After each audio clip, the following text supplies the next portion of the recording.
Want to go down the rabbit hole of bridge quarterback options for the Minnesota Vikings if need be. As mentioned yesterday, if they're able to trade up for a top 3 pick, none of this even matters because they'll get a day one starter at quarterback and they'll be fine. However, I think the more realistic path that the Vikings are on is trading down, standing pat, or trading down from 11, getting an additional second round pick, first round pick, best player available, preferably defensive tackle or edge rusher in the second round. Get a guy like McCarthy or Penix Jr. I've seen a couple of times mentioned the idea that the Vikings could trade back into the first round for J.J. McCarthy or Michael Penix Jr. One of those guys will be available in the second round. I don't think it's worth trading back into the first round for one of those players. Bridge quarterback options for the Vikings. Honorable mention, I'm going to start with Kirk Cousins because if you look at him as just a player, his profile, he's the perfect option for a young quarterback to sit and develop and learn behind for a year or two until he's ready. However, not everything is sunshine and rainbows. There's the business side of it as well.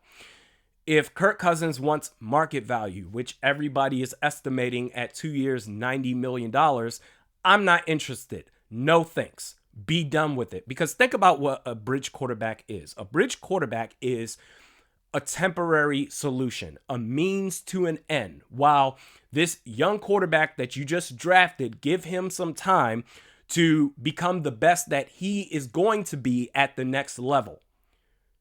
While this bridge quarterback plays, while at the same time building the team around this young quarterback so that when he's ready, he's got the best foot forward. It is impossible to build a team, to allocate resources, to stack the deck, if you will. It is impossible to do that with a $90 million bridge quarterback. It's an oxymoron. Furthermore, not only can you not build the team as best as you can, as efficiently as you can, it puts all the pressure on that young quarterback to be the guy. You can't make any mistakes. You have to nail that pick. So J.J. McCarthy, who I think is better served going back to Michigan for another year, in 2 or 3 years with Kirk Cousins and he's the bridge quarterback, you don't accomplish anything, but hell, he puts up stats and that's great. By the time that J.J. McCarthy is ready to start, you better be right. He better be the guy. Whereas if you are able to build up the rest of the team, it buys you more time. It says, well, you know what, J.J. McCarthy, let's say he falls flat on his face. It doesn't work out. Well, guess what? We still have a great defense. We still build the trenches on the offensive line. We still have great playmakers to work with to take another stab at the quarterback position, no matter what the results are in 2024. Stack the deck. Don't trade Justin Jefferson or Christian Darrisaw. I've seen this mentioned a couple of times, the idea, what if they do that? I even talked about it as far as potential trade compensation. However, just to be clear, I'm not interested in either of that because I don't trust Kwesi Adolfo-Mensah and this Vikings front office to be able to pull off trades of that seismic proportion. Justin Jefferson and Christian Darrisaw, you need to show through a couple of more trades before we even have this type of conversation.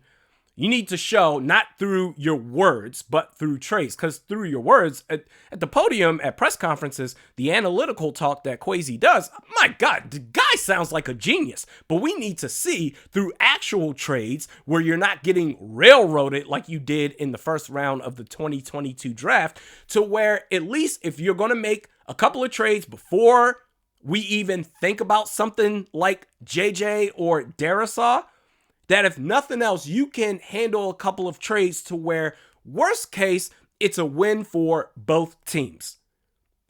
If you trade Justin Jefferson and Christian Darrisaw, it's only because they won out. And if they say that they won out, then Kwesi Adolfo-Mensah needs to be fired because I don't trust you to handle trades like that.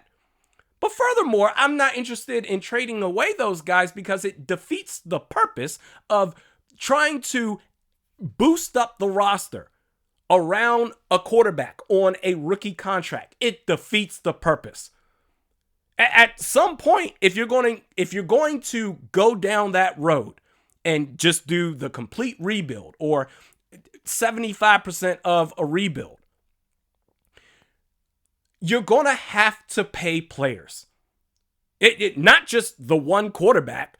Eventually, you would have to do that, ideally, if you end up striking gold on the next Patrick Mahomes. But until that happens, you're going to have to pay players. What's the point of Justin Jefferson, the best wide receiver in the league? You already have him. There's nothing else to build there. Christian Darrisaw, one of the best left tackles in the game. You already have him. What, you want to move him and start over from scratch again with those positions? It wouldn't make sense. The bridge quarterback, it's going to be cheap / reasonable. And the expectations have to be realistic. They are temporary solutions for a reason. But that's the thing about success is it's not about reaching the summit of the mountain. It's about the journey. It's about the process. I feel like with the Vikings organization, they may be scared to go down that road of going through the mud in order to come out on the other side. They're looking for the safest way possible to transition from a guy like Kirk Cousins, who can maybe get you into the playoffs every other year, instead of accepting the reality of, hey, you have the 11th pick overall in this draft. Chances are, with the teams that have the first 3 picks, Chicago, Washington, New England, you're probably not going to get a guy like Jaden Daniels. So you're going to have to take on a project. And projects, even if they turn out great, it's going to be a bumpy ride, at least to start. But you have to embrace that. Go through the process.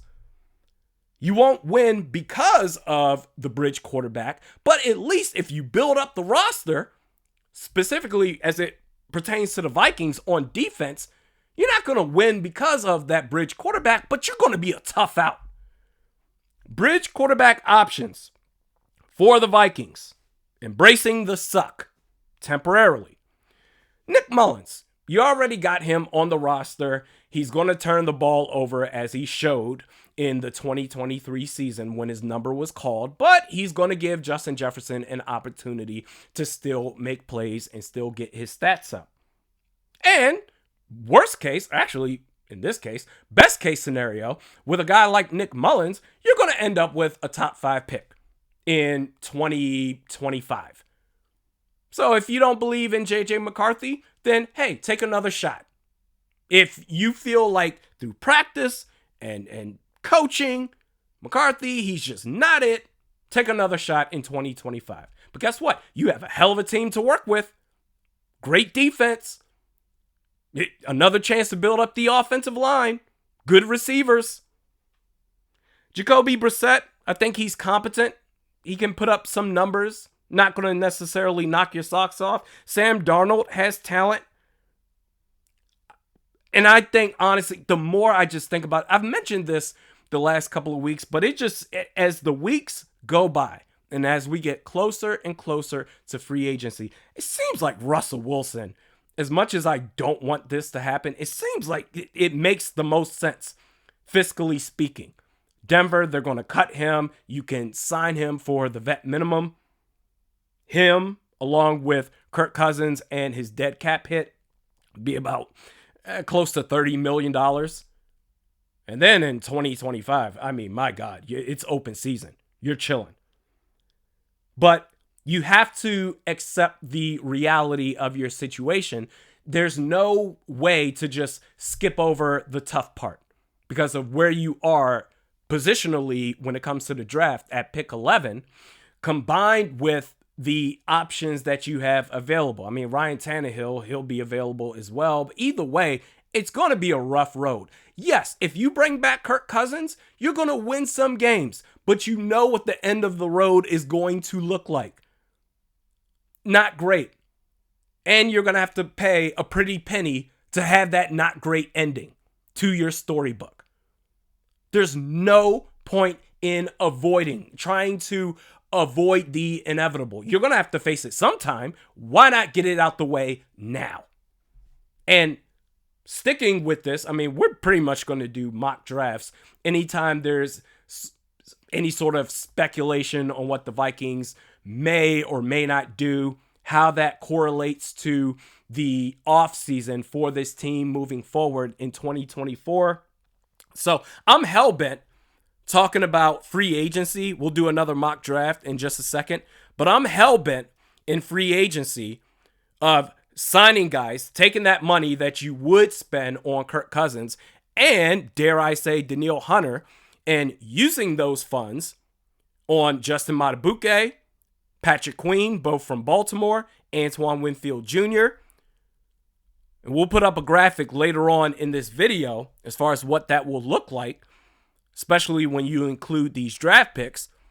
But knowing that type of free agency, Kirk Cousins, he walks. You can create up to $56 million in cap space, even with Kirk Cousins' $28.5 million dead cap hit. And of course, you can make a couple of other moves to follow. But trading down from pick 11, after free agency, trading down from pick 11 with the Pittsburgh Steelers from 11 to 20. The Vikings also obtain a second round pick 51. And just for S&Gs, I threw in pick 189, their pick in the 6th round. The Vikings gave that to Pittsburgh as well, just to kind of make it even. At pick 20, the Vikings select Jared Verse, edge rusher from Florida State. At pick 42, Vikings select J.J. McCarthy, quarterback from Michigan. Pick 51, obtained from Pittsburgh. The Vikings select Zach Frazier, center from West Virginia. So you upgraded from Garrett Bradbury to Zach Frazier. Offensive line, you bring back Dalton Reisner on the cheap. You still got Ed Ingram. You still got Christian Darrisaw. You still got Brian O'Neill. You have a very serviceable offensive line. Again, you're not going to win games necessarily. You're not going to win a ton of games. Maybe you can pull off a couple. But at the very least, you'll be a tough out. You're building a good team for the future. At pick 108, Vikings select Braden Fisk, defensive tackle out of Florida State. At pick 129, and this is where you're talking about just adding bodies. Maybe they can contribute, or if nothing else, they're going to be depth pieces. At pick 129, Cedric Gray, linebacker out of North Carolina. 155, Keith Randolph Jr., defensive tackle out of Illinois. 164, Ray Davis, running back out of Kentucky. And at pick 178, just to have an insurance policy. If J.J. McCarthy doesn't work out, then you've got another quarterback who looked really good before he got hurt. He's dealing with an injury. Probably won't be available at all in 2024. Jordan Travis, quarterback out of Florida State. So just looking at the offensive pieces, obviously you addressed quarterback with McCarthy, upgraded the center position with Zach Frazier. So your offensive line is solid from left to right. I want to look at the defensive side of the ball with the free agency plan I mentioned, as well as these hypothetical draft picks in this mock draft. Your projected starters for the Vikings defense are as follows. On the defensive line, Justin Madubuike, Harrison Phillips, and Braden Fisk. Your edge rushers are Jared Verse and Patrick Jones II. Your linebackers are Patrick Queen and Ivan Pace Jr. Your corners, Byron Murphy Jr., again, a Caleb Evans or Mekhi Blackman, whoever has the better training camp. And at safety, Cam Bynum and Antoine Winfield Jr. I understand some may say, hey, what about Josh Metellus? I think Antoine Winfield Jr., you have to prioritize him. If you can sign him, go ahead and do it. Just because Josh Metellus, he's a safety by title only. I don't really consider him a safety. He's more of a positionless player. I think he has more value to offer this defense when you move him around from safety to linebacker to off the edge, blitzing, rushing the passer instead of, all right, you're going to be the safety. You're going to be dropping back in coverage with Cam Bynum. Your thoughts in the comments section below. Embrace the suck if we have to. It's going to be fine.